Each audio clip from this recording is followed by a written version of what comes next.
Ja. Schatz, nu hör dan. Ja. Weet je wat ik leerswezen heb? Nee. Jean-Claude Van Dijk. Nee, von der will ich dir nicht was erzählen. Echt, du hast hem ook gezien? Ja, ich habe ihn mit Inkopen getroffen. Und, wat zei Er ist versingelt. hij? Ja, wat dat voor een dicht. Da kann ich dir genau erzählen. Er hat mir die Story erzählt. Hoe wordt hij de video gehaald? Nö, eigentlich recht kort. Dat doen we dat ook aan.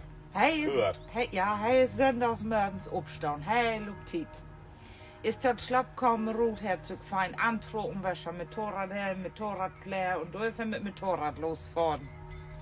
Und als er dann ein Endchen fahren war, da fing das an gehen und an haugeln. Und Wind kam ab. Und da ist er umgedreht und ist wieder nach Hause gefahren.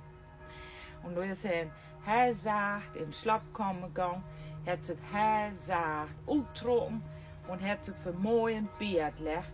Und Herzog von Aachen an seine Frau rankuschelt und sagt dann höher, Helga, ist so mal weh, ist richtig eklige Wehebuben.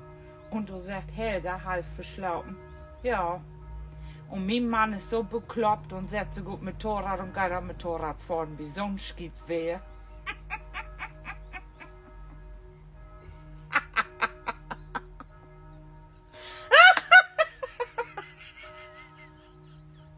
De arm Jean-Claude Van Dijk.